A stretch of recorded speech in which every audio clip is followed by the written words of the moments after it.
Quero agradecer aí a presença de todos vocês, né, nesse nosso encontro, né, nessa apresentação que, que vai acontecer, né, com a arquiteta Fabiana Curado. É, é um tema muito importante, né, para o nosso negócio, para o nosso dia a dia, falar aí sobre esquadrias acústicas, sobre é, fatores técnicos e econômicos. É muito importante, né, porque nós precisamos ter bons argumentos para poder vender produto de valor agregado para o nosso cliente. Antes de começar, de chamar a Fabiana, eu quero falar um pouco aí com vocês, né? Quero me apresentar. Sou o professor Alexandre Araújo, CEO aqui do canal do Serralheiro e também coordenador da pós-graduação de Engenharia de Esquadrias de Alumínio e Fachada Envidraçadas. Esse Nessa última semana, eu quero compartilhar com vocês, né, um fato muito importante, que nessa última semana eu estive em Portugal e quero dar esse recado aí para os nossos alunos, né, da pós-graduação. Eu estive em Portugal e aproveitando, né, para poder ver alguns parceiros, né, comerciais. Aproveitei para tirar umas férias também, mas também aproveitei, né, para poder fazer uma reunião com uma universidade muito conceituada, que é a Universidade Nova de Lisboa. O meu objetivo lá foi conhecer o mestrado de fachadas eficientes deles e, fazer uma parceria estratégica com essa universidade para que pudesse, né, fomentar aí um intercâmbio, né, entre o canal do Serralheiro, entre os alunos aí da pós-graduação e a Universidade Nova de Lisboa. E foi uma reunião muito boa, com bastante informações, com bastante troca de experiência, né? E concretizando essa parceria, ela vai ser benéfica aí para todos nós, né? Para professores, corpo docente, para os alunos e principalmente aí para o mercado brasileiro. Então, queria aí compartilhar isso com vocês, nossos alunos, para que vocês tomem ciência que nós estamos aí sempre na busca de melhorar cada vez mais, né, o, o nosso ensino e também fazer esse intercâmbio aí com universidade europeia, né? Nós sabemos aí que tem duas universidades que oferecem curso, né, ligado aí a fachadas e esquadrias. Essa é a Universidade Nova de Lisboa. Uma outra universidade é em Londres, né? E nós aqui do canal do Serralheiro em parceria com a Anhanguera. Né? Então, assim, nós temos aí uma necessidade enorme de, de profissionalizar o nosso segmento, o nosso setor, e nós aqui estamos aí, né, cumprindo esse papel de disseminar conhecimento e formar profissionais qualificados. Muito bem, eu quero fazer uma apresentação aí da pós-graduação, muito brevemente, tá bom, pessoal? Para quem não conhece ainda a, a nossa, a nossa pós-graduação. Deixa eu ver aqui para eu poder compartilhar. Bom, como eu falei, eu sou o professor Alexandre Araújo, coordenador aí coordenador do curso de pós-graduação em Engenharia de Esquadria de Alumínio e Fachada Envidraçada. Vou apresentar para vocês aqui a pós-graduação rapidamente, né? E depois nós damos início à palestra da Fabiana Curado, que é Esquadrias e Desempenho Acústico de Fachadas, Fatores Técnicos e Financeiros, tá bom? Então, rapidamente, apresento aqui para vocês.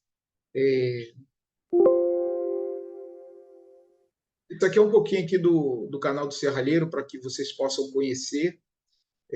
36 anos aí de experiência, na verdade ainda são 37, né?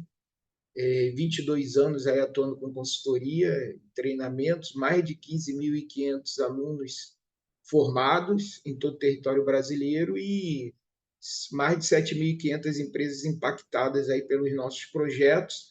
Isso aí é um pouco aí do canal do Serralheiro, né, da nossa trajetória. Aí nós temos aqui também o objetivo geral aí da pós-graduação, que é proporcionar um estudo aprofundado dentro, né, desse nosso segmento, e esse estudo ele vai tanto do teórico quanto do aplicado, especificamente na nossa área, né, que é a área de esquadria de alumínio, fachada envidraçadas, e o objetivo, né, meta aí da nossa pós-graduação é desenvolver competências importantes, né, essenciais nos nossos alunos, capacitando eles para poder calcular, projetar, orçar, né, fachadas envidraçadas, esquadrias, enfim, tendo um conhecimento aí sólido nessas competências e principalmente, né, esse conhecimento também nas normas técnicas e nas tecnologias que são aplicadas hoje, né, nas esquadrias e nas fachadas, né, que aí que tornam as edificações modernas, né, e principalmente aí com eficiências, né, energéticas e sustentáveis. Então, esse daí é um objetivo geral aí da pós. A Anhanguera é uma parceira nossa que tem mais de 25 anos, né, de tradição aí no ensino e com bastante qualidade o ensino deles. Eles estão presentes em 22 estados, são mais de 360 cursos, né, com conceito expositivo no MEC, 150 cursos estrelado aí no Guia do Estudante, mais de 80 cursos que o pessoal pode escolher. Então, é um parceiro nosso para que pudesse essa pós-graduação acontecer. Quem pode fazer aí a pós-graduação são qualquer pessoa, né, que tenha nível superior. É importante ela ter o nível superior para poder participar da pós-graduação e principalmente engenheiro e arquitetos recém-formados e que desejam atuar com o projeto de esquadrias. Então, esses daí são os principais, né, público que podem participar. Mas, professor, eu tenho um curso de nutrição, mas eu trabalho no segmento como projetista, sem problema nenhum. Você pode participar da pós-graduação. Ah, eu tenho um curso de engenheiro agrícola, não tem problema nenhum, pode participar. Eu tenho um curso de administração, pode fazer a pós também, sem problema nenhum. Nós falamos que o engenheiro, o arquiteto, né, recém-formado, que ainda, por exemplo, não atua no segmento, a pós é para ele também, porque como são é, profissionais, né, recém-formados e estão ainda definindo em que área da arquitetura da engenharia eles vão seguir após, né, é uma excelente opção para eles. Mas quem já é arquiteto, engenheiro ou outro segmento, já está atuante no mercado, pode fazer após sem problema nenhum. Então, isso é muito importante, né? Deixar claro aí para as pessoas que elas nos perguntam se podem fazer após com outro nível superior. Tem também aquelas pessoas que não têm pós, não têm nível superior, mas já atuam no mercado. Nós pensamos também nesse tipo de profissional que quer ter esse conhecimento mais sólido E nós colocamos um curso de formação, de projetista de esquadrias de alumínio e fachada envidraçada. Ele participa das mesmas disciplinas da pós-graduação, porém, a certificação dele é direta com o canal do Serralheiro, né? Não é certificado pela Anhanguera, né? Quem faz a pós-graduação é certificado pela Anhanguera com a parceria do canal do Serralheiro. Quem faz o curso de formação em projetista é certificado pelo canal do Serralheiro. O curso é reconhecido pelo MEC também, né? Todo nível nacional, mas é um curso que você faz direto com a gente por não ter o nível superior, tá bom? Mas participa, né, de todos os seminários, aulas ao vivo, tem as disciplinas, né, que são gravadas, né? Então, assim, o conhecimento ele vai ser o mesmo, tá? Apenas a forma de, de certificação que vai ser diferente. Algumas dúvidas que surgem sobre professores, né? Os nossos professores, eles têm assim uma vasta experiência profissional no mercado. Após a apresentação da Fabiana, eu vou mostrar para vocês aí a ementa do curso e também o nosso corpo docente, tá? São 360 horas de carga horária, é lógico que essa carga horária ela é dividida, né, em aulas gravadas ao vivo, né, podcast, né, questionário, enfim. As aulas online para assistir quando e onde quiser, né? Então é importante aí que o curso ele é online, então não existe esse curso de deslocamento e você pode rever a aula quantas vezes quiser. Nós fazemos seminários ao vivo, aulas ao vivo também, então periodicamente é disponível, né, na plataforma para rever o conteúdo. Então o pessoal que está participando assim desse primeiro momento da pós-graduação, as aulas elas estão sendo ao vivo, estão sendo gravadas, né? Então quem for entrando depois já vai pegar algumas disciplinas gravadas e vai poder assistir quantas vezes quiser. Mas nós vamos sempre estar retornando com esses professores para que eles possam estar fazendo seminários da disciplina deles. Tá? Então é muito importante isso que as pessoas perguntam: a pós já começou? Não, a pós ela começa quando você faz a sua inscrição, porque a pós ela é individual. Todo mundo aqui está presente, né, participando, né, da palestra, participando das aulas, mas ela é individual, né? Cada um vai fazer o seu próprio ritmo. Né? Tem pessoas que vão estar assistindo ao vivo, tem pessoas que vão ver depois gravado, tem pessoas que viram ao vivo e depois vai assistir gravado. Né? Então, é no seu ritmo. Você entrou hoje, você vai seguir uma grade, né, de aula. Então, se você está vendo a aula ao vivo hoje, você começou hoje, teve uma disciplina, né, que aconteceu, vai ser liberada aquela disciplina. Essa aula ao vivo você já assistiu, depois ela entra também dentro ali da sua grade e você vai ter a oportunidade de vê-la novamente já gravada. Então, assim, é uma duração de 12 meses e você vai ter acesso a todas as disciplinas sem problema nenhum, tá bom? É certificado de pós-graduação, né, que é o mesmo certificado como se fosse um curso presencial. Não vem nem discriminado no certificado que é online ou não, porque o peso é o mesmo, não existe diferença. E nós temos uma comunidade para tirar dúvidas, para poder manter uma integração, uma interação com os alunos. Então, essa comunidade, nós sempre colocamos as informações, lembramos dos alunos das aulas. Então, é uma comunidade muito bacana que nós temos para poder interagir com os alunos. As experiências que vão vivenciar são com professores especialistas do mercado, como eu falei, né, com profundo conhecimento, né?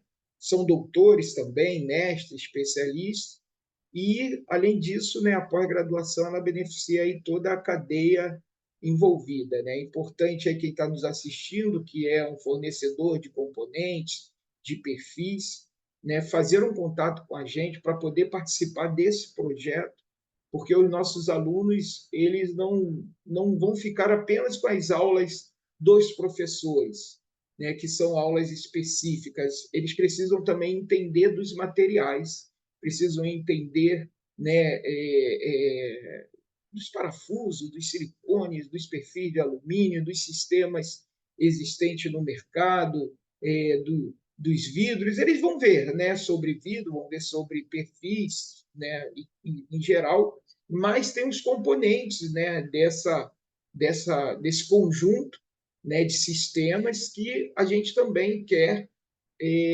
passar esse conteúdo para os nossos alunos, e é importante que vocês estejam com a gente para poder oferecer palestras aqui para eles, tá bom?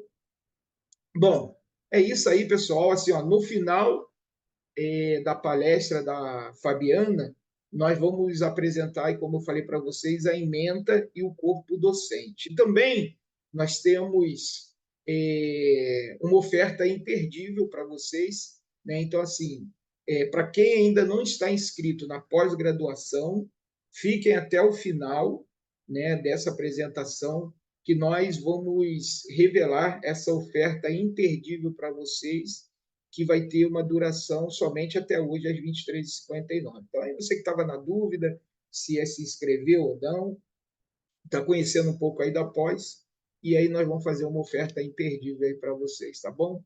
Então, era isso aqui que eu queria passar para vocês aí, né? Nessa abertura da palestra, nós vamos chamar aí a Fabiana Curado para poder falar sobre esquadrias e desempenho acústico e de fachadas, né? Fatores técnicos e financeiros. O pessoal já deve estar colocando ela aqui para poder estar batendo um papo aqui junto com a gente. Vou deixar ela, né, entrar, se apresentar e tudo mais. O pessoal deve estar chamando. Opa! Olá, Fabiana, tudo bom? Deixa eu acertar minha câmera aqui. E boa noite. Primeiro, obrigada, né, por esse convite para a gente estar aí tendo essa oportunidade na troca de conhecimento.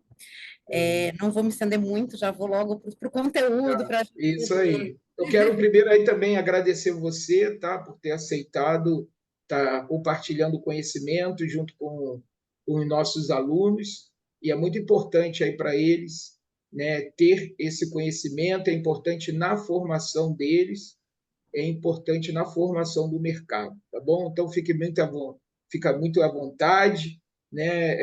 Todos estão aí te observando. Nós temos essa plataforma do Zoom, que é uma plataforma específica para para aula, para evento, onde que o foco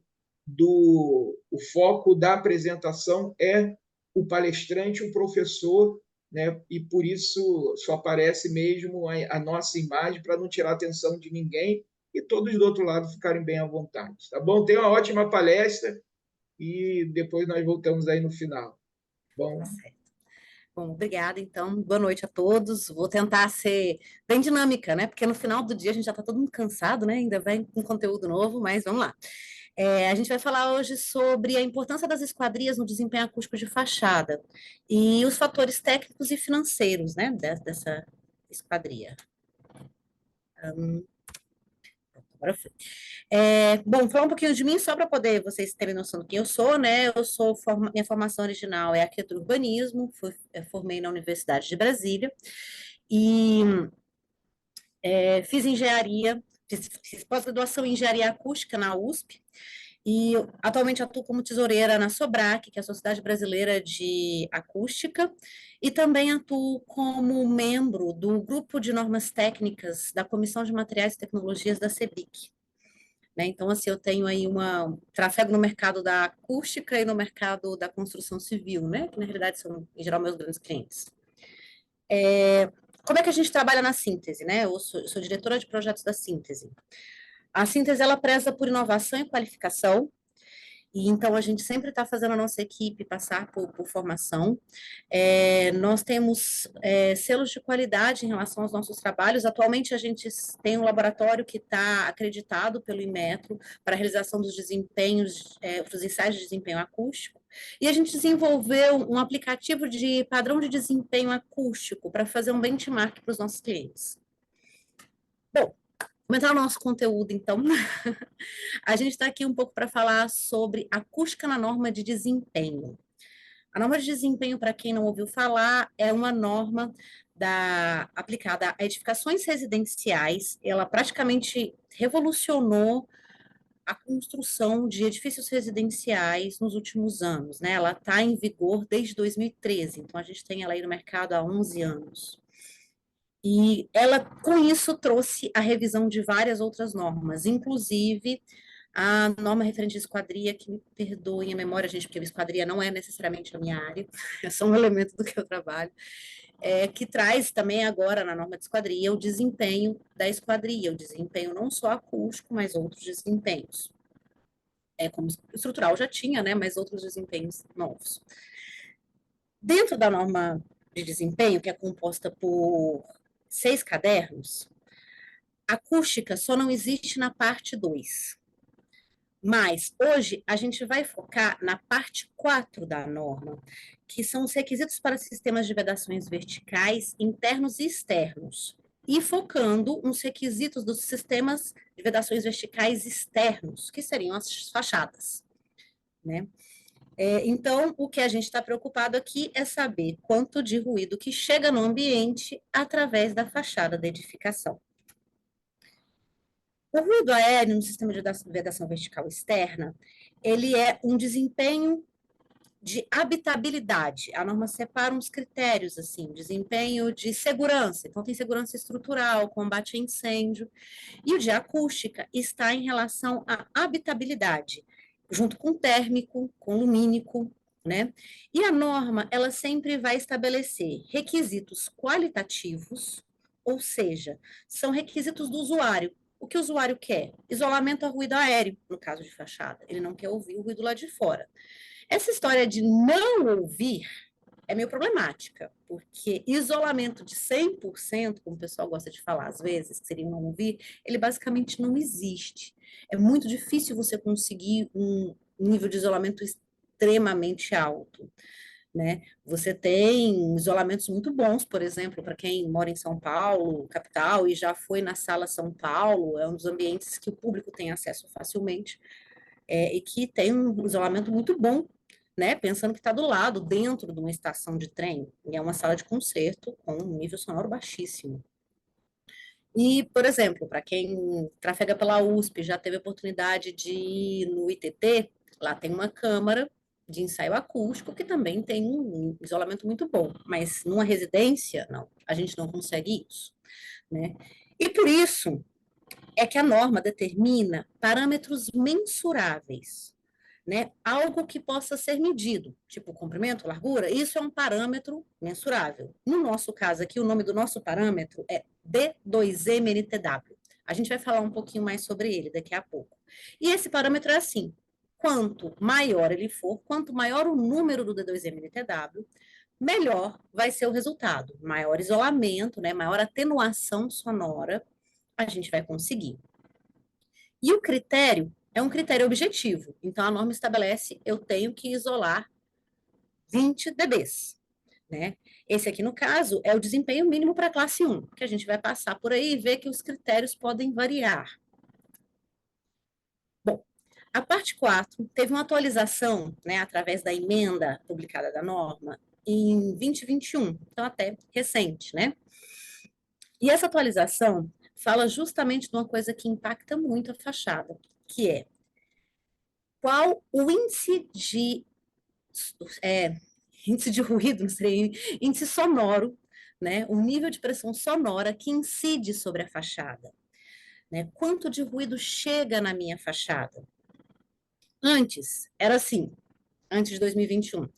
Ah, Se a edificação está num lugar um pouco silencioso, né? Se não tem muito barulho, então ela vai ser classe 1. Se a edificação está num lugar muito ruidoso, ela vai ser classe 3. E se ela não se enquadrar nem em classe 1, nem em classe 3, então ela é classe 2.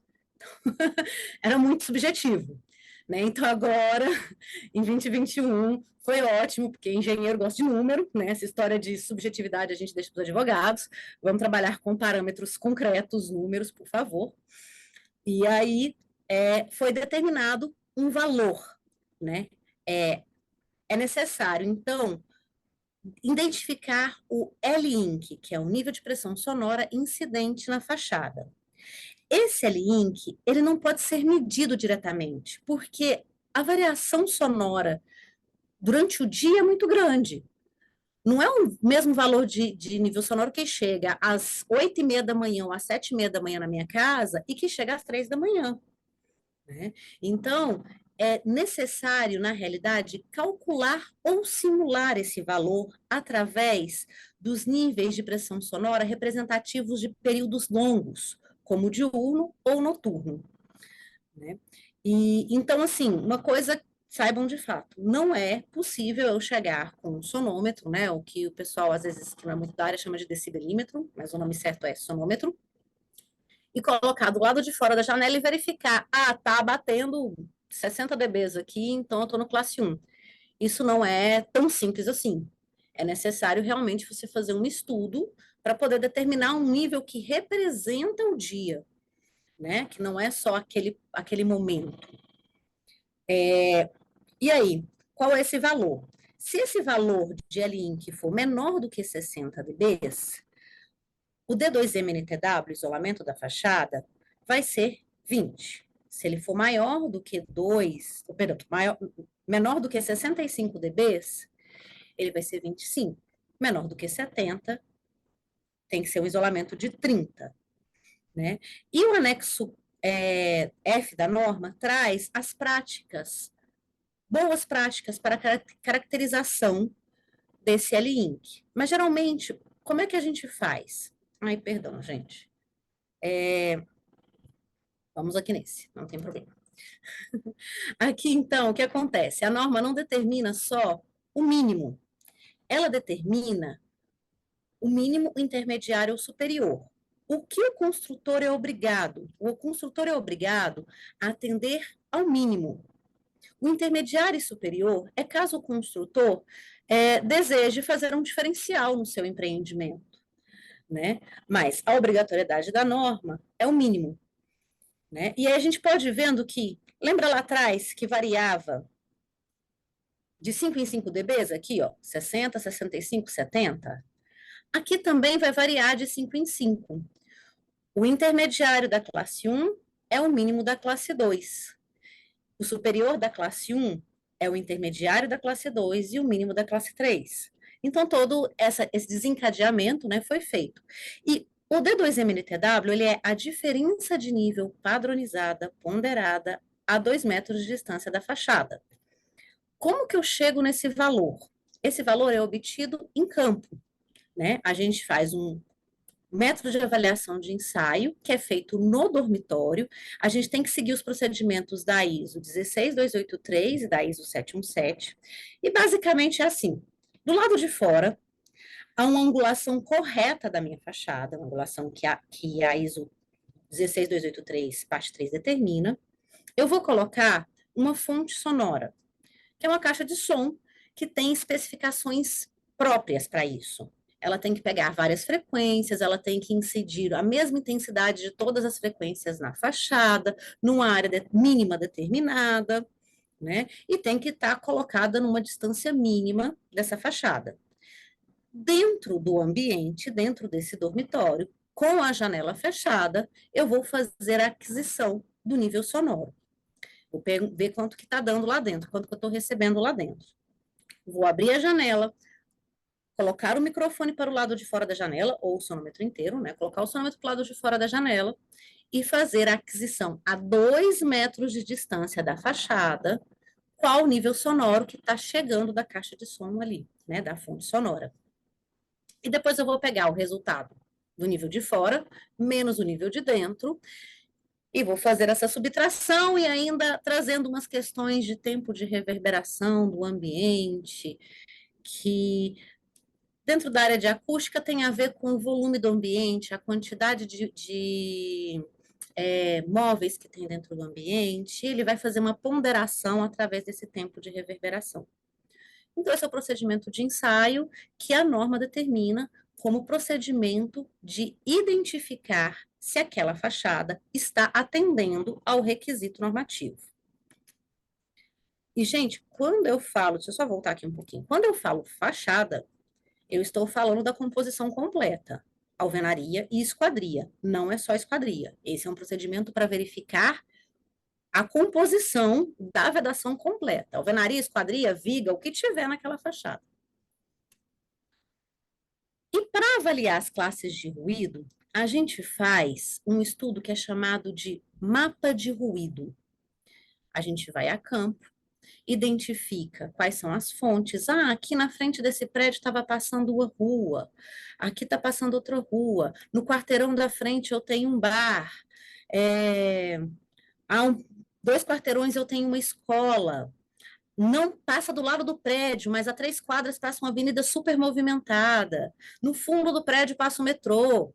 Eu vou lá, verifico todas essas fontes, pego as informações dessa fonte, vou colocar num programa, né? Aqui a gente usa o CAD na A, mas tem outros SoundPlane, outros programas, e ele vai gerar essa coisinha colorida aqui para gente, né?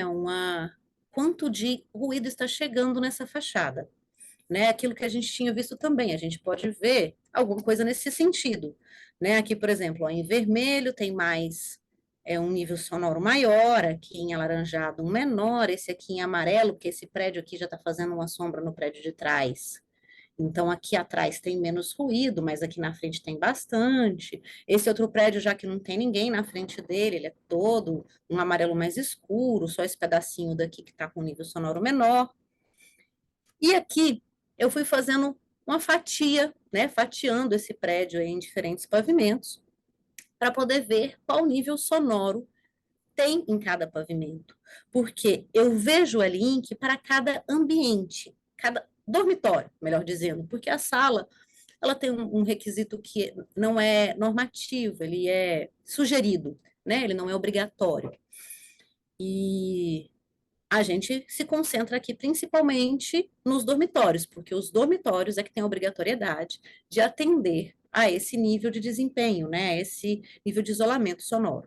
Aí, por exemplo, esse meu edifício aqui, do primeiro ao nono pavimento, eu tenho classe 3 nesse cantinho e aqui nesse cantinho.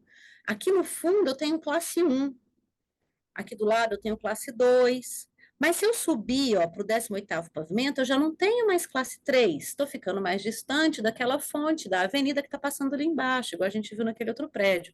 E se eu for lá para o 18º ao 30º pavimento, eu tenho tudo classe 1. De primeira, eu já poderia dizer, aqui embaixo eu vou precisar de esquadrias com melhores isolamentos, né? Principalmente nessa região do cantinho aqui, porque se eu tenho que isolar mais a fachada, mas lá em cima, a minha esquadria já pode ser uma esquadria mais comum, né?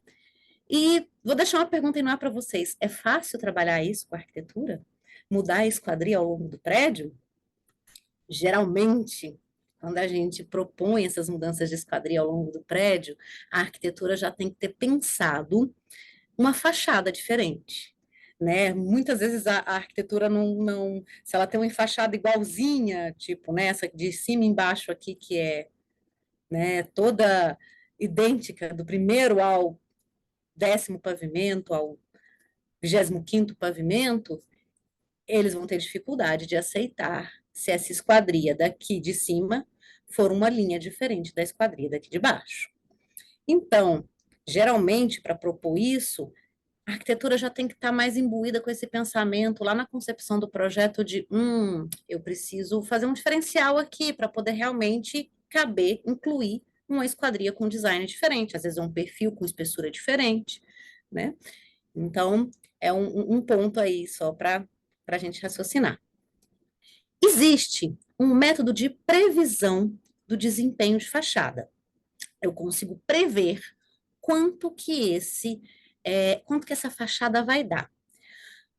Na norma de desempenho, né, na parte 4, lá no anexo, ele informa que o cálculo que a gente deve utilizar para poder chegar nesse valor é o método da ISO 12354, parte 3. Né?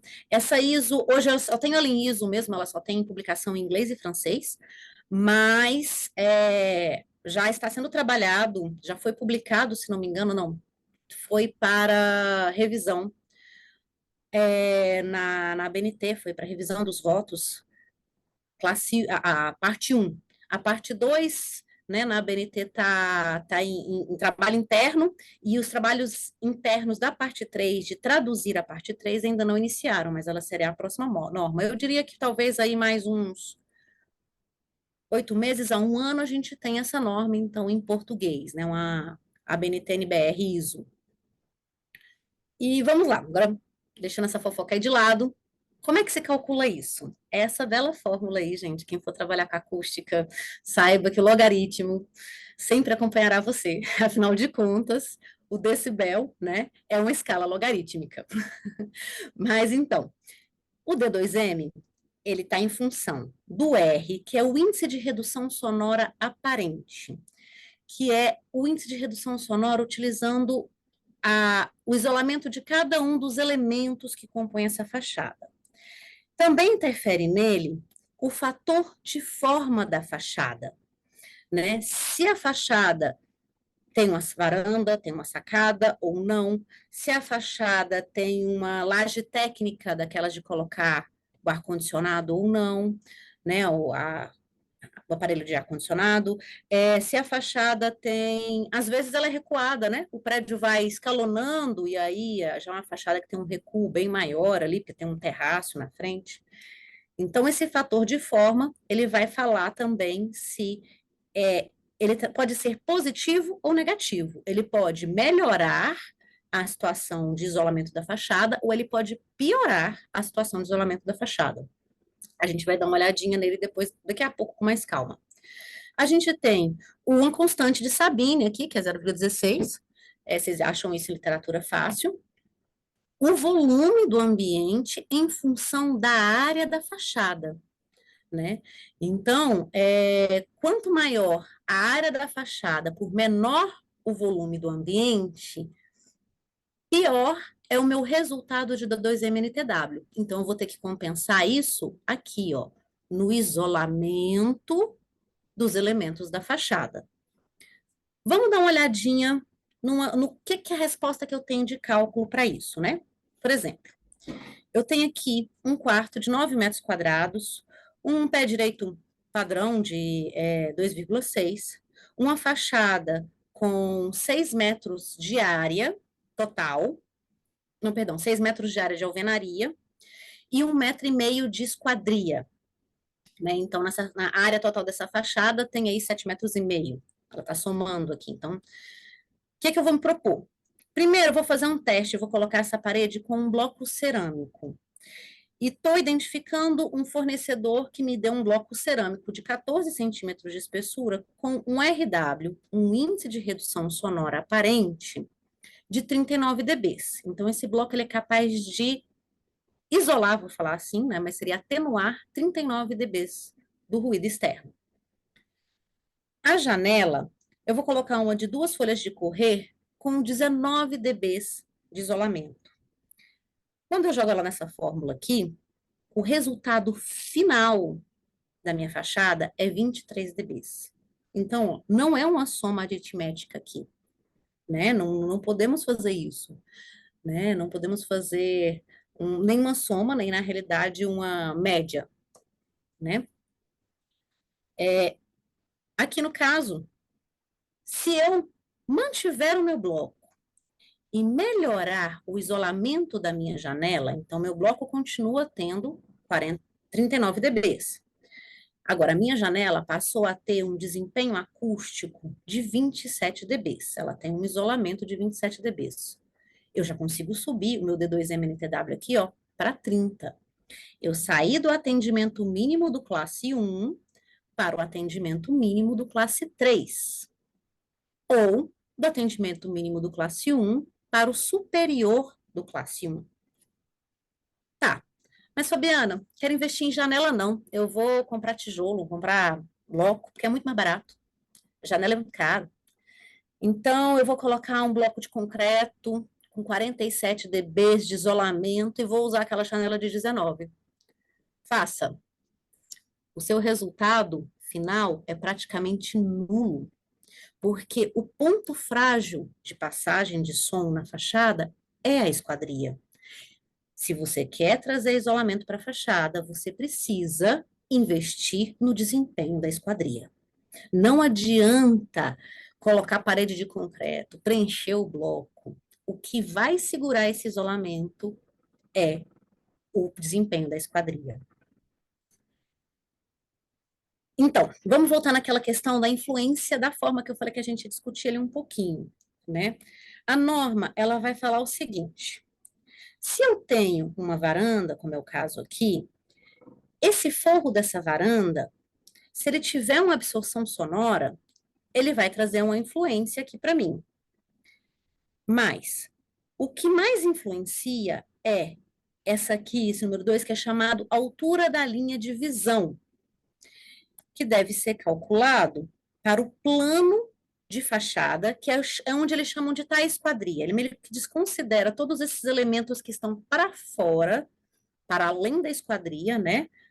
A norma vai considerá-los de outra forma. O plano de fachada nosso, quando a gente falar de plano de fachada aqui, vai ser aonde está a esquadria, né? E aqui a gente tem um exemplo. Por exemplo, uma fachada plana. A influência da fachada sobre o resultado final do desempenho acústico é nulo. Não importa qual é a minha linha de visão. Agora, uma fachada que ele chama aqui na norma de galeria, que eu acho meio galeria tipo 1, sei lá, uma marquise em cima da janela. Acho difícil isso acontecer num residencial, mas vai que acontece, né? Ele, na realidade, só prejudica o isolamento da fachada. Se eu tenho uma galeria, né, que é o mais comum nosso, então, se eu tenho uma laje que passa para frente da minha esquadria, geralmente ela também passa no piso, né? Porque isso vai estar se verificando como uma varanda, uma sacada, né? Mas se o meu guarda-corpo é transparente ao som, o que seria um guarda-corpo transparente ao som? Um guarda-corpo de grade. Ele não oferece nenhuma resistência às ondas sonoras, né? Então, se o meu guarda-corpo é transparente ao som, dependendo da dimensão, ela é negativa, dependendo da dimensão, ela é positiva. E não é, gente, esse 2,5 não é essa dimensão aqui da laje, é a dimensão da linha de visão, né? E, agora, se o meu guarda-corpo não é transparente ao som, se é, por exemplo, nessa situação aqui, em que eu tenho um guarda-corpo que é de vidro, né, e ele não tem frestas, ele não passa, não tem um espaçamento entre o vidro e a viga ou a laje ali embaixo, nesse caso, ele só vai ser benéfico, né? Ele não tem nenhuma situação aqui em que há um valor negativo, né, para o nosso fator de forma de influência na fachada. Então, a análise de desempenho da fachada não é uma análise exclusiva da esquadria ou da composição esquadria-alvenaria. Ela é uma análise até da volumetria dessa fachada, né? Bom, o que é o índice de redução sonora ponderado, né? Que eu estou falando de RW, Fabiana, esse índice de redução sonora. Eu deixei ele mais aqui para o final para a gente explorar algumas outras questões que a gente já deve ter visto aí dentro de catálogos de fornecedores, catálogos de sistemistas, né? Vocês já devem ter encontrado ele algumas vezes.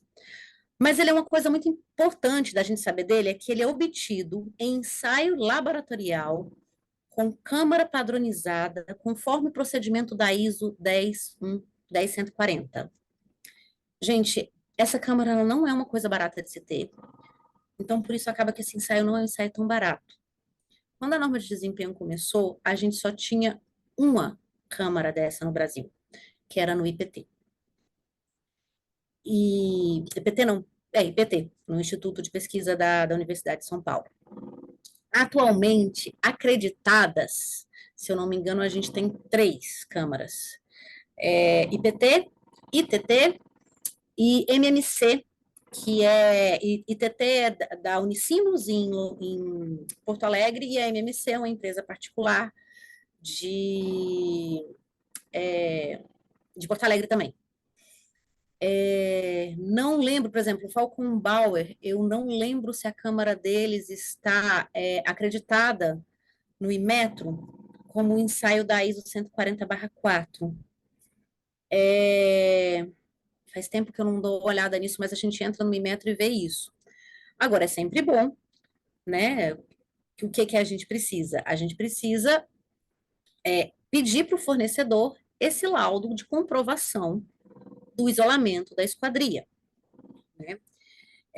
Para a gente verificar onde esses ensaios foram realizados.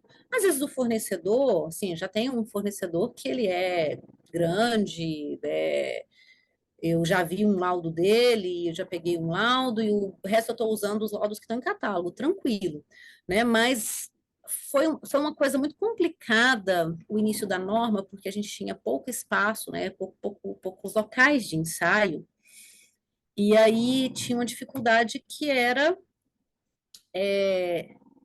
realmente você ter ensaios com precisão. Às vezes as pessoas faziam um ensaio na obra e queriam usar aquilo como o resultado de um índice de redução sonora ponderado.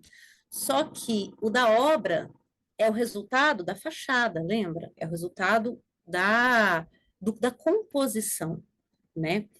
Porque, no caso do RW, ele está caracterizando exclusivamente a transmissão sonora daquele elemento, daquele componente ensaiado no laboratório.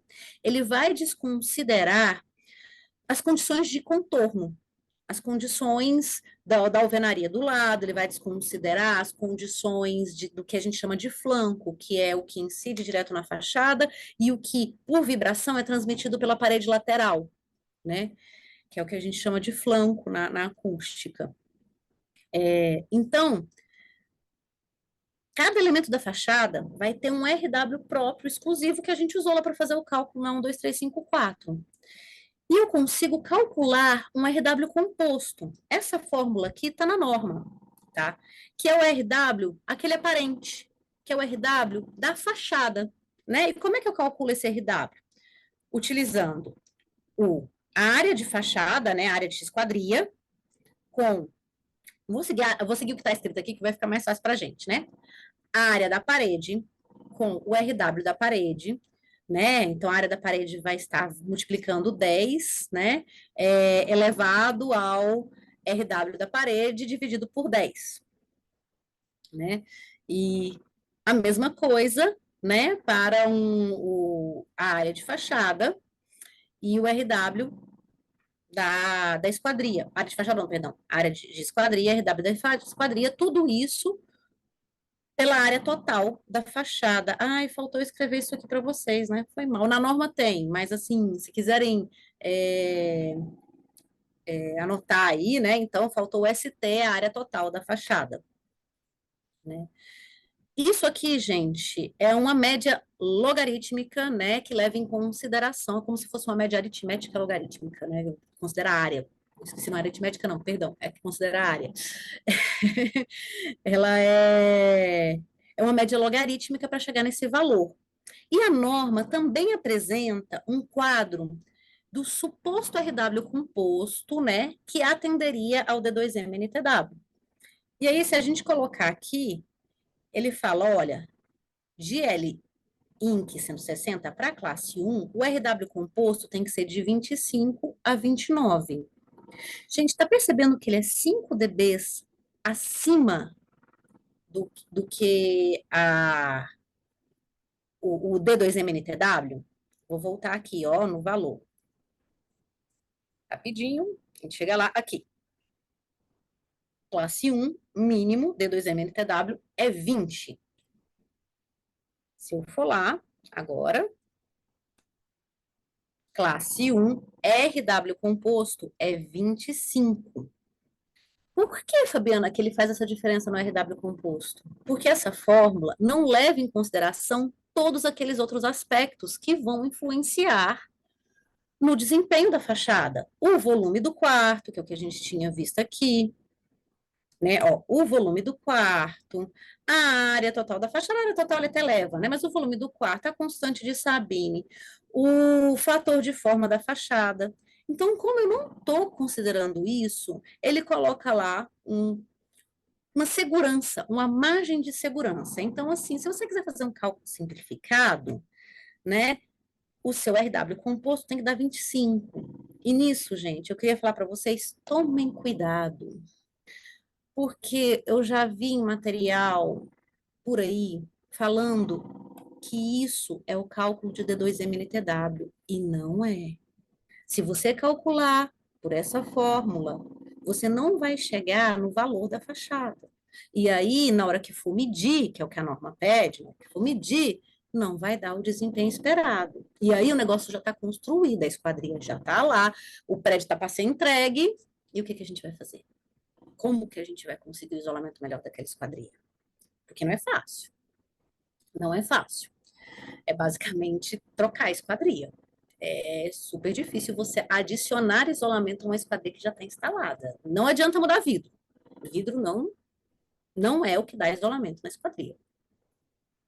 Né? O que é, a composição de perfis é que, na realidade, perfis e componentes é o que, na realidade, influencia no isolamento da esquadria. Né? Então, fiquem atentos, tá?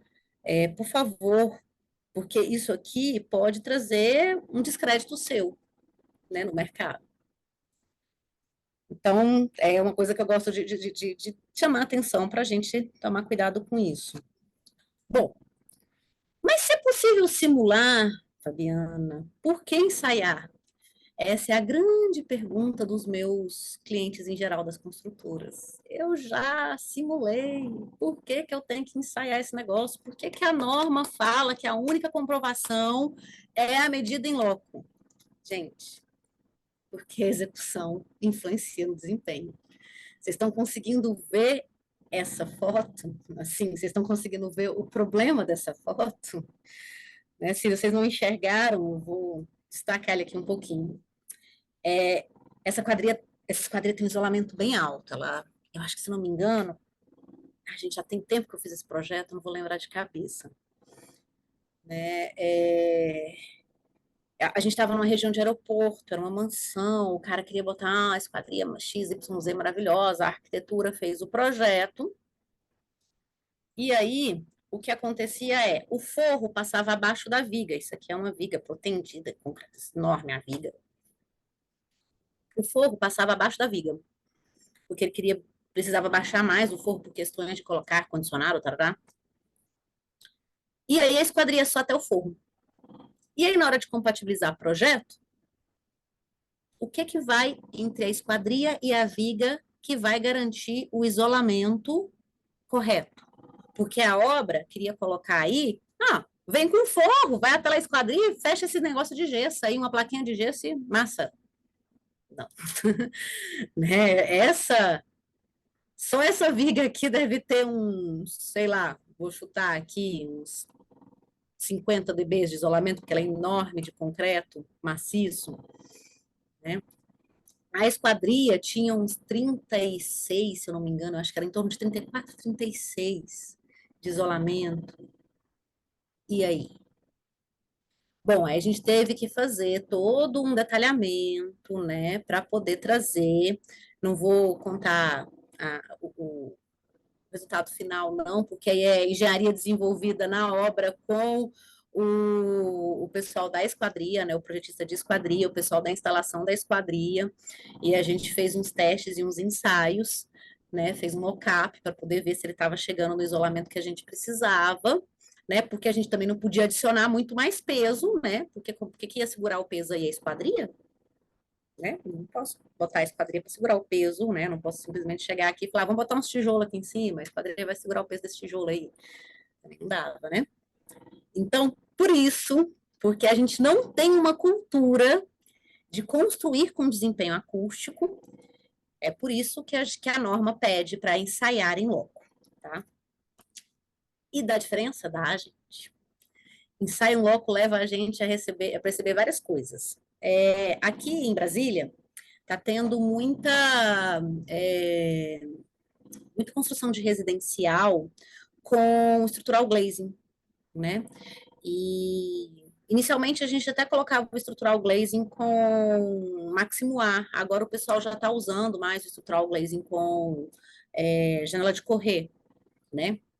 Se eu falar alguma coisa errada aí, ou na área de esquadria, não, Fabiana, estrutural glazing é só Máximo A, vocês me corrijam depois, tá? Porque, como eu disse, não é tanto a minha área, talvez eu possa usar alguns termos da área de esquadria aí, né, da área de fachada pele de vidro, essas coisas erradas. Mas esse aí foi um ensaio que a gente fez, né? A gente foi, né? Era um dormitório. Não é esse prédio, tá, gente? Porque eu não posso revelar. Esse é um prédio comercial, sei lá onde, é uma foto que eu peguei na internet. Mas era uma esquadria como essa, era uma fachada toda de pele de vidro, com panos, né? Com folhas de abertura Maxmar, né? E a gente ensaiou e a fachada deu 30. E a gente estranhou, porque pelo projeto tinha que dar mais. A gente queria, assim, era um superior para a classe 1, mas estava muito no limítrofe ali, estava muito no cravado. E quando se dá esse ensaio muito cravado em obra, como a gente ensaia poucos elementos, você sempre fica com a pulga atrás da orelha. Porque você fala, gente, será que o outro vai dar igual? Será que a execução é um pouco diferente? Será que eu vou variar ali no 29 em alguma situação? Há uma probabilidade disso ocorrer quando eu estou falando de, sei lá, às vezes 20 dormitórios numa edificação, 20 dormitórios diferentes, né? Em pavimento e também no mesmo andar. E aí, então, a gente chamou o pessoal que tinha feito, executado a esquadria e pedimos uma revisão nas gachetas, nos fechos, né, em algumas guarnições e tal. Foi a mesma esquadria, gente. O pessoal foi lá, revisou, viu o aperto, falou: não, olha, dá para deixar a esquadria fechando, apertando um pouco mais. Ah, essa borracha aqui não tá tão boa, não tá tão legal, vou colocar, instalar ela um pouco melhor. Gente, a gente obteve 4 dBs de diferença. E é sofrido para conseguir 4 dBs de diferença, principalmente quando a gente já está com um isolamento relativamente bom, que é 30 dBs. A gente obteve 4 dBs de diferença por uma questão de uma revisão final da execução da esquadria. Né? De ter certeza, então, que a esquadria estava na sua melhor performance de fechamento, né? De vedação das suas, principalmente dos seus componentes móveis, né? Porque os componentes fixos, até que assim, os fechamentos são ok, mas os componentes móveis são os componentes que mais trazem possibilidade de passagem de som.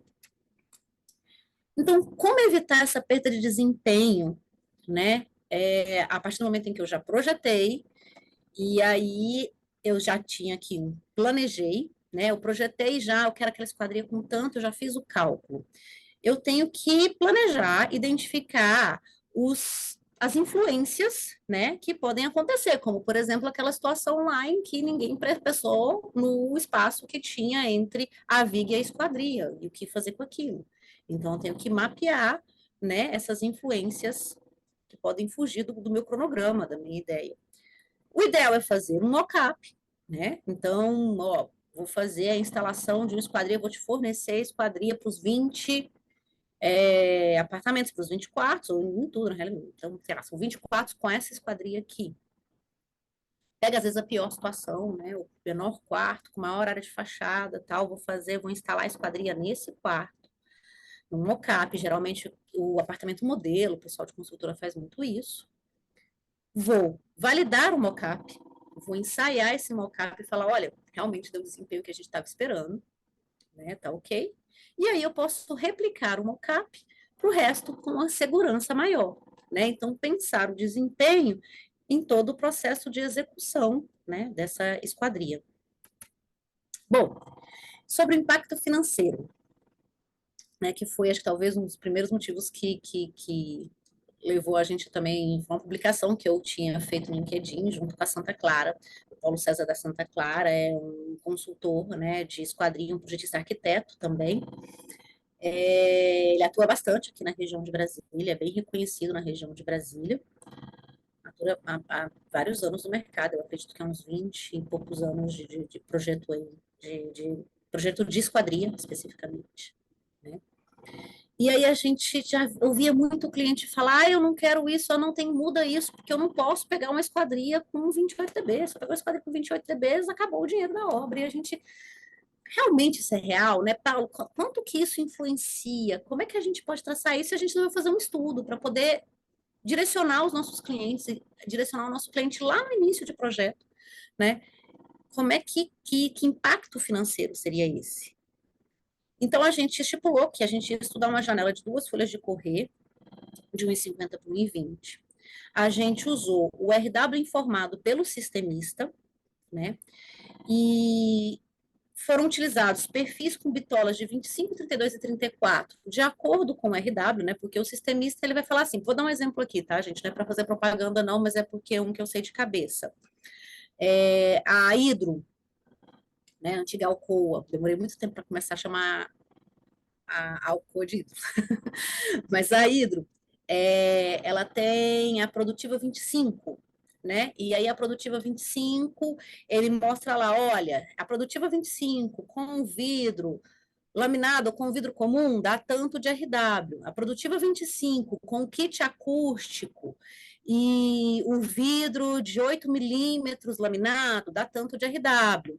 Né? Aí a Nova Gold dá tanto de RW, a Gold mais, ou a Gold 4 é tanto de RW. Se colocar o sistema Contact, acho que o Contact entra na Gold 4, eu acho. Dá um aumento ainda maior, né?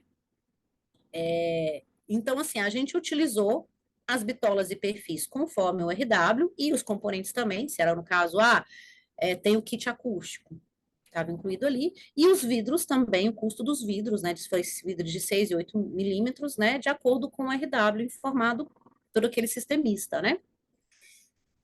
O custo da esquadria instalada levou em consideração o perfil, o vidro e mão de obra, fabricação e instalação dessa esquadria, né. E aí, a gente resolveu verificar o preço de uma esquadria com 23 dBs de RW, que seria uma esquadria que provavelmente atende uma classe de ruído 1. Por que eu não posso afirmar que ela atende uma classe de ruído 1? Porque eu não sei o tamanho do quarto, eu não sei a área do quarto, então eu vou dizer que ela é provável atender. Eu não tenho como afirmar que toda esquadria de 23 vai atender a classe 1, até mesmo porque às vezes ela pode atender a classe 2. Ou dependendo do tamanhão dessa esquadria, ela não atende nem a classe 1. Ou dependendo da forma da fachada, ela não atende nem a classe 1, né? Mas, então, por isso que a gente está usando aqui o provável, atenderia a classe 1, como o meu balizador de preço, né? Ele seria meu preço zero. Há uma esquadria de 27 dBs, que atenderia provavelmente a classe 2, né? E aí, o acréscimo do custo dessa esquadria instalada gira em torno de 6% em relação à esquadria que atenderia a classe 1. Se eu pensar só no acréscimo do custo do perfil de alumínio, isso vai para 9%. Então, é meio claro para a gente que o perfil é o grande, vamos dizer assim, é o que promove realmente a diferença de preço do preço final da esquadria, né? Se eu pegar uma esquadria de 30 dBs, a gente pegou duas que eram do mesmo sistemista, né? E aí elas têm desempenho diferente em outras questões, pressão de vento, pressão positiva, tamanho de vão, né? São outros desempenhos, mas que então tinha uma de 30 e um outro de 30 que tem desempenhos melhores estruturais e em relação a esforços, né? E esse valor, o mínimo de diferença entre a classe 1 e a classe 2 ficou em 45%, podendo chegar a 145% de diferença na esquadria instalada. E se eu pego isso em relação a perfil, é um valor de 68% a 224%, né? Só no preço do perfil. Então, aí quem comercializa perfil, né, vai ter bem essa noção. E se eu pego uma esquadria 33 dBs, que seria um potencial atendimento a estudo especial, é quando o nível sonoro, o LIN, que é aquele nível sonoro que incide na fachada, ultrapassa 70 dBs. Vou dar um exemplo, área de aeroportos, regiões de aeroportos. Como a gente tem a normativa da... Nossa, gente, sumiu agora. ANTAC, não. Ai, da Agência Nacional que regula a aviação, esqueci. A ANTAC é terrestre. Nessas regiões, pode-se fazer um nível sonoro mais alto, né? Porque não tem como você conter o ruído da aeronave tão bem. Então, às vezes você chega a valores acima de 70 dBs de L-Inc. E aí, que é aquela casa que eu estava falando para vocês, né? Que a gente estava na mansão, a casa de aeroporto e tal, tá perto do aeroporto, e a janela tinha 34, 36 dBs. Essa janela, que atenderia, então, a um estudo especial, o acréscimo de custo dela em relação ao classe 1 é 185%.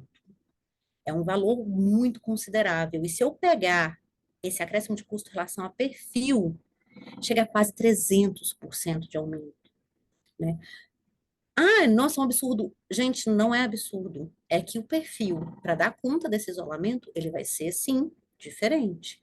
Provavelmente, essa bitola de 34 aqui está falando desse perfil de 33, esse desempenho de 33. Eu estou chutando porque eu não lembro as relações corretas, assim, sabe? Mas, assim, é necessário, sim, um perfil mais robusto, um sistema de componentes mais robustos para uma esquadria com melhor isolamento. E como que a gente pode minimizar os custos no empreendimento, né? Porque se você chega com um custo desse para o cliente cai de costas, né? Tipo, você pode inviabilizar, se você está falando um aumento de esquadria de 185%, você pode inviabilizar, né, a execução desse empreendimento, né? Como eu não sou da área de esquadria, a gente foi pesquisar o que significava, né, o custo da esquadria no total do prédio, né? A Fontane, que é a Patrícia Fontane, ela fez um mestrado em que ela estava estudando, ela estava mapeando um fluxo de suprimento, um fluxo enxuto de suprimento na obra, né, para poder melhorar toda essa questão do canteiro de obra, de como você receber, de como você negociar, de como você gerir, porque, gente, quantos e quantos materiais não passam por uma obra, né? Para construir uma edificação, a quantidade de insumo que entra é gigantesca, né? E aí ela tinha comentado, ela usou a esquadria, a cadeia de fornecimento de esquadria para fazer esse estudo dela. E a patrocinação da linha de esquadria, ela auxilia no canteiro. Então, assim, quando o arquiteto não quer mudar a linha, o povo da obra também não quer muito, não, gente, porque é muito mais fácil que todas as esquadrias que tenham aquela dimensão sejam as esquadrias com o mesmo perfil, porque é muito mais fácil de eu receber isso, não tem que ficar gerindo, olha, não é dessa dimensão aqui, essa aqui é só até o 10º andar, e daí para frente vai para o outro, é muito mais difícil gerir esse recebimento, né? Então, se a gente consegue padronizar, e na realidade se consegue padronizar todas as esquadrias, não em tamanho, mas a linha de perfil, isso pode muitas vezes, né, melhorar a negociação com o fornecedor. Ela traçou essa questão. E aí, na dissertação dela, ela fazia uma referência a uma publicação da revista Construção de 2001, que a esquadria representa cerca de 10% do custo total de uma edificação vertical, né, de uma edificação residencial vertical. Então, a gente está falando, né, já é um valor considerável dentro da construção, né? E imagina eu colocar 185% de aumento em cima desses 10%, né? Nesse caso, o que a gente pode fazer? Como que a gente pode ajudar o nosso cliente a reduzir esse custo, né, dentro da obra dele? O ideal é começar aqui na implantação do edifício. Eu estou estudando a implantação, qual o tamanho da minha torre, se ela vai estar mais centralizada no terreno, se ela vai estar mais para o fundo do terreno, se eu consigo afastar ela da avenida mais principal.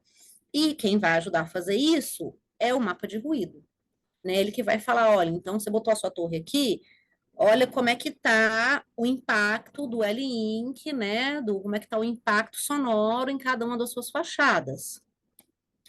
Aí, quando a gente vai para a definição de planta, entra um fator muito importante na consultoria de esquadria, porque a consultoria de esquadria vai conseguir reduzir custo, ajudando a dimensionar corretamente os vãos dessa esquadria, o tamanho dessa esquadria, para aproveitamento de perfil, para atender as legislações locais de área mínima, de esquadria, que a arquitetura sofre muito com isso, né? Mas então, olha, mas se a área mínima é essa, mas a dimensão altura por largura, se a gente for por aqui, você vai ter um aproveitamento melhor de perfil e tal.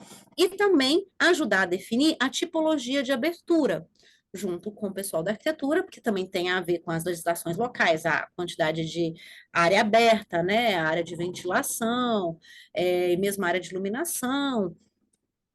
E a consultoria de acústica, ela já vai ajudar a falar do design dos elementos de fachada, né? Vai ter a varanda? Olha, se você botar uma varanda com um guarda-corpo de vidro, a gente tem uma melhora. Se você botar uma varanda com um guarda-corpo de grade, a gente vai ter uma piora, mas se aumentar a varanda em 20 centímetros, aí eu consigo já anular esse fator negativo, né? Eu já consigo auxiliar nessa situação. E no projeto, a consultoria de acústica vai definir o RW da esquadria. Na hora que a gente já tem todos esses outros elementos definidos, a consultoria de acústica vai chegar e falar: ó, eu preciso de um RW mínimo para essa esquadria de tanto. E a consultoria de esquadria vai definir a linha de perfil para atender aos desempenhos, que aí não é só RW, não é só desempenho acústico, ele vai atender a diversas normativas, a diversos desempenhos requeridos para aquela esquadria, e vai atender também ao padrão de edificação, né? Porque ninguém vai construir um alto padrão com, às vezes, um perfilzinho lá de 25, né? Uma bitolinha pequenininha, né? Tem que ser um perfil, às vezes, às vezes a bitola pequena também vamos dizer assim, ela suporta outras questões, um vidro colado, alguma coisa assim, mas geralmente você define também, né, qual é o padrão do perfil de acordo com o padrão da edificação. Bom, gente, era isso que eu tinha para falar para vocês, não me delonguei muito, acho que não. Muito obrigada, né? E aí estão aí as nossas redes sociais, nosso site, e se quiserem mais informações, podem entrar em contato lá com a gente. Vou passar a palavra aí de novo para o Oi, Fabiana, tudo bem? Tudo Jóia. Tudo bom. Parabéns pela apresentação, foi excelente, muito esclarecedora, né? Hoje a gente tem visto que a representação das esquadrias dentro de uma construção ela está quase chegando aí, podendo chegar a 20%, né? Bem maior, né, do que os 10%, mas podendo chegar a 20% da representação. E quanto mais a esquadria mais eficiente ela for, né, mais materiais, em tecnologia, esse valor vai se aproximando aí desses 20%. Bom, você deixou agora um tempinho para poder responder as perguntas. As pessoas que têm interesse em fazer perguntas para a Fabiana, né, tirar suas dúvidas, façam aí no QIA, que ela vai clicar aí no QIA e vai e vai ver, né, as perguntas e vai responder, né, para vocês. Fica à vontade, Fabiana, para responder. Qualquer coisa eu volto aqui. Bom, não temos muitas perguntas, não. Temos 6 aqui, mas vamos lá. É, o Alessandro me perguntou se o dosímetro serve para medir, se ele também é adequado para medir o isolamento da esquadria. Alessandro, não. O dosímetro, ele é um equipamento muito específico para medição de ruído de trabalho, né? Ruído que incide sobre o trabalhador. E os parâmetros, que são assim, as curvas de ponderação, porque o que existe de som, o que existe de onda sonora, no ambiente, não é tudo que a gente consegue ouvir. E aí a gente usa algumas curvas de ponderação, que é a curva C e a curva A, né? E elas têm funções diferentes. Então, por exemplo, o dosímetro ele trabalha com a curva C. E as ponderações que a gente faz em acústica de sala são todas, né? Essa acústica de edificações são todas em A. Então, realmente, ele não é um equipamento adequado. Aí o Wander me falou que alguns fabricantes de esquadria acústica falam que quando usam esquadria da linha Gold com vidro laminado 6 mais 8 mais 6, há uma redução de 80%. Olha, não existe falar de porcentagem acústica. Ele está perguntando aqui como é que essa conta é feita. Não existe falar de porcentagem acústica. Por ser uma escala logarítmica, ela não se adequa a uma questão de porcentagem.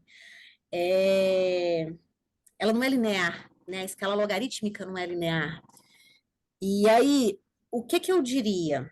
Ele poderia falar de 80% na percepção, mas não existe essa medida, tá? Para vocês terem uma noção, teoricamente, se diz que a gente percebe a variação de 1 dB. Existem vídeos na internet que a gente pode pegar isso, a variação de 1 em 1 dB para ouvir. Não são super variações corretinhas, né? Mas, assim, é difícil, é raro uma pessoa que consegue realmente perceber variações de 1 em 1 dB. Eu costumo brincar que. Ixi, eu me perdi aqui. Aconteceu alguma coisa aqui, eu perdi a pergunta do Wander, mas acho que alguém só colocou que já tinha sido respondida. É, voltando à questão, eu costumo falar que assim, a variação mais perceptível mesmo é de 3 dBs. E eu costumo brincar que o pessoal fala, ei, bota mais R$ 1 de som aí. R$ 1 de som seria mais ou menos essa variação de 3 dBs. A gente consegue perceber claramente que houve uma diferença, um aumento. E aí, no caso, é difícil falar em porcentagem. Eu acho que quando você vai falar com o cliente, você precisa falar para ele é, que ele está ouvindo hoje, digamos, ele tem um isolamento hoje de 23 dBs, e ele vai ganhar um isolamento de 30 dBs. Ele vai ter uma percepção significativa da redução. Mas provavelmente em 30 dBs ele não deixe de ouvir. Por exemplo, se for, por exemplo, digamos, caminhão de lixo, né, que é uma coisa bem barulhenta. Então, vamos dizer assim, também não tem essa conversa de porcentagem, não é real, não é técnica, falando em acústica, não é. Bom, aqui temos a pergunta do Paulo. Na sua opinião, qual a tipologia que tem o melhor desempenho acústico? Paulo, as Maximo Ar, em geral, têm um melhor desempenho acústico. Eu estou pensando em tipologia de abertura aqui, tá? Porque varia o perfil, varia. Então, se eu pegasse, sei lá, dentro da mesma linha de perfis, eu tenho uma tipologia de janela de correia e tenho uma tipologia de Maximar. Em geral, a Maximoar dentro de uma mesma linha, né? Ela vai ter um isolamento melhor, porque ela consegue comprimir, né? Uma folha contra a outra, né? A folha móvel, né? Ela vai estar comprimida em relação à estrutura, o quadro da esquadria. E isso faz com que ela reduza o principal elemento de passagem de som na esquadria, que são as frestas. Né? Não que hoje a gente já não tenha perfis de mercado de correr que tem uma boa vedação de frestas, com aquelas escovinhas, com o mesmo formato do perfil, que parece tipo uma mão amiga, que vai fazendo uns caracóis assim, no que seria a fresta, né? Que se fosse só uma janela sobre a outra, quando eu faço assim, ele vai ter um isolamento um pouco melhor e tal.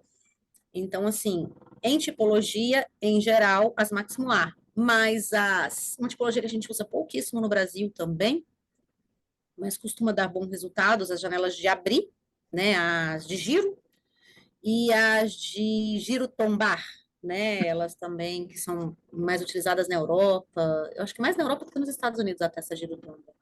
Elas costumam ter bons resultados. Nesse caso, eu já nem sei se é mesmo um resultado da tipologia de abrir ou se é um resultado do sistema já, né? Porque geralmente quando vem esses ensaios para minha mão são sistemas internacionais, são poucos os sistemas nacionais que trabalham com essa tipologia, né, de abertura. O que mais influencia no desempenho acústico? O tipo de matéria-prima da esquadria ou a tipologia? É a matéria-prima, pensando que matéria-prima é o perfil, vamos dizer assim, né? É o perfil e vidro.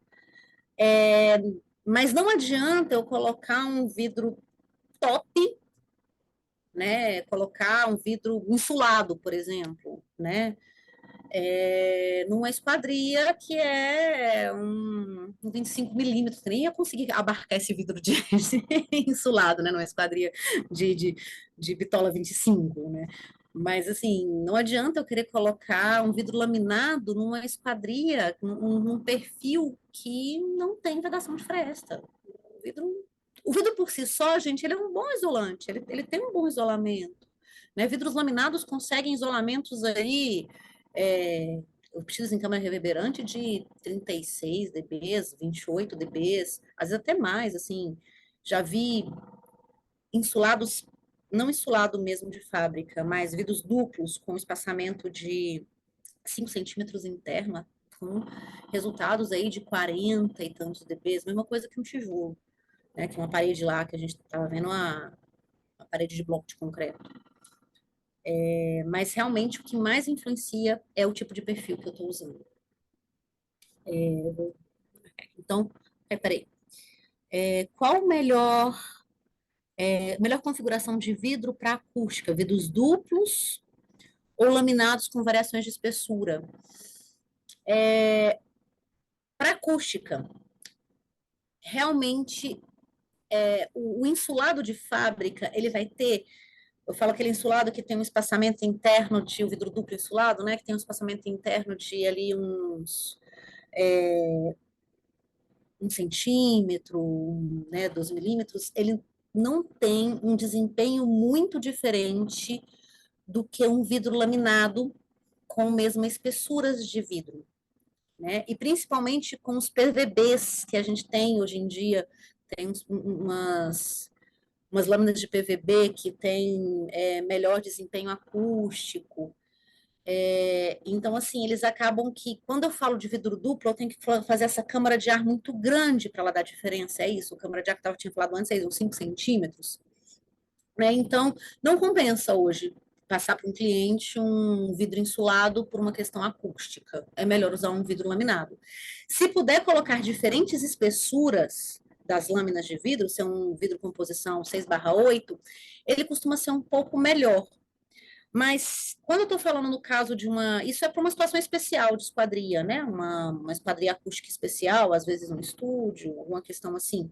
Porque quando eu estou falando de mercado de residência, por exemplo, essa questão de incorporação residencial, é melhor usar o vidro que o sistemista ensaiou, ou que o fornecedor de esquadria ensaiou, porque aí você tem garantia do resultado. Porque às vezes alterar aquele vidro você não consegue conceber o quanto que aquele vidro vai trazer de benefício para aquela esquadria. Qual foi o melhor resultado deve ser atenuação acústica que você percebeu em ensaios realizados e qual era a tipologia?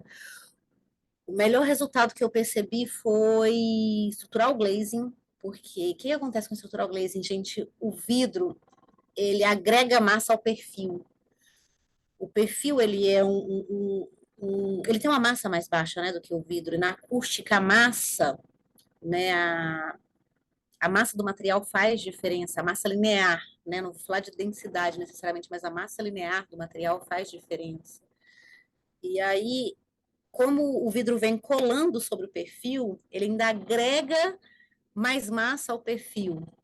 E aí eram estruturais glazing com Maximar. A gente chegou a medir 37 dBs, né?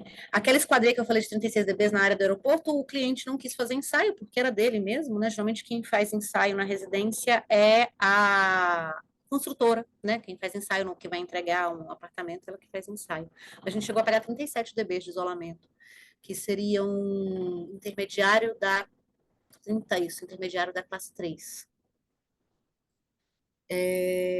Como tratar o som grave? Eles são realmente os piores de atenuar? São.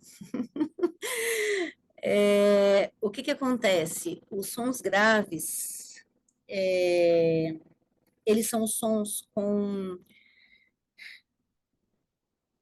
Não, agora me fugiu o nome da palavra, gente. Nossa, me desculpa, acho que é o horário, já estou cansada. Mas as distâncias, né, o tamanho da curva, né, da curva mecânica, eles são gigantescos, né? A gente às vezes fala aí de 20 metros de comprimento. E aí, se você bota, por exemplo, um vidro de 20 milímetros, o que é 20 milímetros em 20 metros? É transparente, professor. A onda mecânica vai atravessar isso, não vai ser realmente um impeditivo para ela, né? Então, grave é uma coisa muito difícil. E esquadria, melhorar o grave é muito difícil. Né? Por isso que, às vezes, quando a gente pega o resultado do desempenho da esquadria, a parte dos graves está lá embaixo, assim, o isolamento é pouquinho. Aí, quando vai começar nas médias, aí as altas é que são maiores, né? E aí, as esquadrias que são as mais, vamos dizer assim, as de menor desempenho, né? O grave e o médio não isola quase nada. O que isola são mais as altas frequências. E realmente atenuar eles na fachada, nossa, é difícil, não é fácil. Por isso que às vezes a gente nem fala do desempenho da fachada em relação a por frequência, né? A gente trabalha nesse valor global, que é o valor, uma ponderação das frequências para um valor único, né, que seria o RW, por isso que é índice de redução sonora ponderado, né, ponderado para um valor único. Espero ter respondido aí. Gostaria de aprender mais sobre, estarei na Glay South America nessa data. Não estaremos ministrando nada em São Paulo, não. Esse ano, eu estou tentando lembrar, mas esse ano não tem. Hoje está acontecendo um evento de acústica em Salvador, no Sinduscon de Salvador, está tendo um super evento lá legal de acústica da Sobrac Nordeste.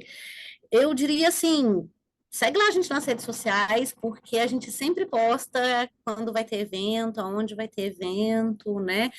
Tem um evento aqui em Brasília, mas ele não vai ser só de acústica, né? A gente vai falar sobre patologia na construção, e aí vai ter um evento aqui, depois eu boto lá, segue a gente nas redes sociais que você descobre os eventos. Oi, Fabiana. Tem Ui, mais algumas perguntas, as que forem já repetidas, aí você pode pular, né? Porque o pessoal eles fizeram bastante perguntas aí o nosso tempo também já está excedendo. Aí, mas você pode responder, tá? Mas acho que já foram. tem um aqui que já foi. Esticar seria ideal pela norma baseada na esquadria. Não sei o que aconteceu aqui do Wesley. Não deu para entender sua pergunta, Wesley, pois tem vários fatores que podem interferir. É, Hoje, na minha região, é utilizado um trilho côncavo. Ixi, nem conheço, não sei dizer, Igor, não conheço o trilho côncavo, nunca vi o ensaio dele. Sobre qual o melhor vidro a gente já tinha respondido, né? O insulado ou multilaminado. Esquadrilha de alumínio versus PVC, olha só, surgiu uma pergunta boa aí. Gente, não é o material. Esquadrilha de alumínio é, é tão boa quanto a de PVC, e a de PVC pode ser tão ruim quanto uma esquadrilha ruim de alumínio. Geralmente as esquadrias têm como é que eu vou dizer, gente? Ideia no mercado de que esquadrilha de PVC é melhor que a de alumínio. Porque as primeiras esquadrias de PVC que chegaram no nosso mercado eram esquadrias europeias ou americanas, que já tinham um bom isolamento de acústica, não é nem por conta da acústica, é por não deixar entrar na fresta ar, porque o frio entraria pela fresta, então não pode passar ar pela fresta, e ela é utilizada como PVC lá, porque o alumínio tem transmissão térmica muito maior do que o PVC, né? Mas geralmente essas esquadrias que têm um ótimo desempenho acústico, as esquadrias de PVC que têm um ótimo desempenho acústico, elas têm uma alma de aço. Eu até achava que era alumínio, mas me informaram ontem até que era aço.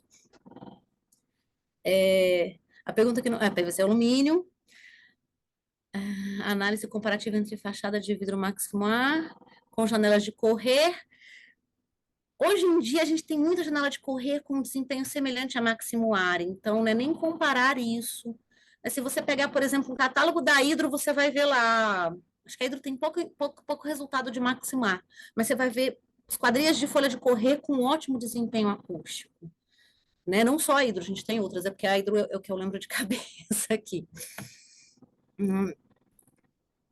Vocês fizeram análise comparativa. Ah, tá aqui, foi isso que eu acabei. E vocês já ensaiaram um trecho de fachada unitizada? De quantos dBs? Já ensaiei fachada unitizada, sim. E, de qualquer forma, o elemento mais frágil era a esquadria. Porque a junção dos módulos da unitizada, ele tem que ser muito bem vedado por uma questão de água, né? Não dá infiltração. E aí, na realidade, de novo, quem era o elemento menos favorável dentro da fachada unitizada, ainda assim, era o quadro, né, da esquadria. Mas, assim, fachada unitizada, em geral, como a esquadria é a pior situação, os outros, o que compõe o resto, a gente trabalha ali com as placas cimentícias, com os granitos ou coisas insertadas que vêm, e eles conseguem dar isolamentos ainda melhores do que a esquadria. A esquadria continua mandando no desempenho. Acho que eu respondi todas as perguntas, gente, que estavam no QI. Não, respondeu sim. Eu agradeço novamente a sua participação, foi muito enriquecedora para a gente. Né? Acredito que os alunos e também, né, os convidados, né, nem todos aí são alunos, e aprenderam bastante com você e não vai faltar, acho que, oportunidades, né, para a gente poder convidar você novamente aí para ajudar aí no conhecimento, tá? Muito obrigado, tá bom, Fabiano? Obrigada a vocês também, né? E aí, é um bom estudo para os alunos da pós, né? Esse investimento vale a pena, cansa, mas vale a pena, gente. E quem está pensando em fazer uma pós aí também eu indico, porque a minha pós, né, que foi em especialização em engenharia acústica, mudou completamente a minha vida, assim, a minha forma de atuação no mercado. É isso Então, aí. boa noite, professor Alexandre, um prazer estar aí com vocês. Muito obrigada. Falou. Obrigado você aí. Pessoal, quero passar para vocês uma segunda parte da apresentação da pós, vocês que não estão ainda matriculados na nossa pós, vocês viram aqui um pouquinho do que a Fabiana passou, né, para a gente. No nosso curso, nós vamos ter mais conteúdos aí sobre acústica, né? O professor Fernando Westphal, ele vai estar falando aí sobre as eficiências dos vidros, e dentro dessa eficiência vai estar sobre acústica.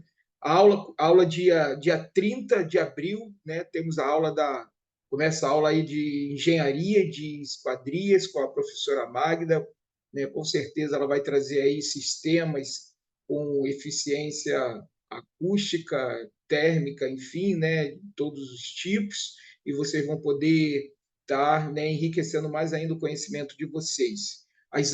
Essa apresentação ela vai ficar gravada para os alunos da pós-graduação. E nós vamos estar disponibilizando tanto, né, a gravação para o pessoal poder assistir, quanto o material para fazer download. Né? Então, os alunos aí que são da pós e da formação de projetista, nós vamos colocar na comunidade, assim que fizer toda a edição, para que vocês possam assistir, né, assistir aí a apresentação. Quero compartilhar com vocês bem rapidamente aqui para mostrar para vocês sobre o programa do curso. Né? Nós temos aqui o programa, os professores, né? O desenho técnico aplicado à engenharia, com seu conteúdo. O professor titular é o Charlie Lopes, que é um especialista, e o professor convidado é o Jefferson Santiago, que o Jefferson, ele aprofunda o desenho técnico voltado para a esquadria e fachadas, né? Com exemplos práticos, usando uma metodologia de desenho e lista de corte dentro do AutoCAD, né, passando noções de 2D, de 3D. Então, assim, é uma aula muito importante, muito bacana aí para o pessoal que desenha, né, para o projetista. A Magda Reis, como todo mundo já conhece, ela vai dar a disciplina Engenharia de Esquadria de Alumínio, Mercado, Projeto e Aplicações na Arquitetura. Vai começar a aula dela no dia 30 de abril, e ela vai falar aí sobre história das esquadrias, cenário, enfim, né? Vai ser uma aula muito importante.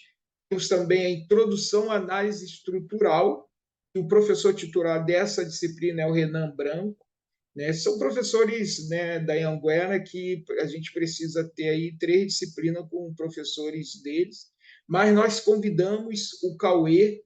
O Cauê é um profissional de mercado, assim como o Jefferson também trabalham em empresas de sistemas, e o Cauê ele vai aprofundar a análise estrutural voltada para a esquadria de alumínio, né, passando todo um conhecimento que a gente precisa para poder, né, calcular as esquadrias e fachadas, né, de forma correta e com segurança.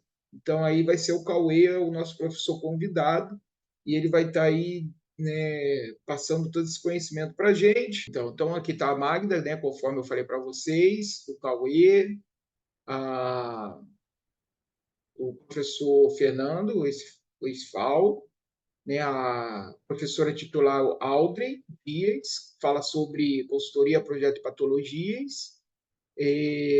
Todo mundo conhece a Fabíola Beltrame, né, uma especialista em normas, coordenadora das normas técnicas. Ela vai falar sobre normas, ensaios e certificações. O engenheiro Paulo Gentili, né, que também trabalha no sistemista do mercado, ele vai estar com a disciplina Engenharia de Fachadas Envidraçadas, do Cálculo Estrutural e Tecnologia Avançadas. Então, também vai ser uma disciplina chave dentro do nosso curso. Ele vai estar passando todo o conhecimento dele, toda a experiência dele de mercado. Vocês podem perceber que são profissionais que são atuantes no mercado, né, de esquadrias, de fachadas, de vidro, né, e normas, né, passando todo o conhecimento para vocês.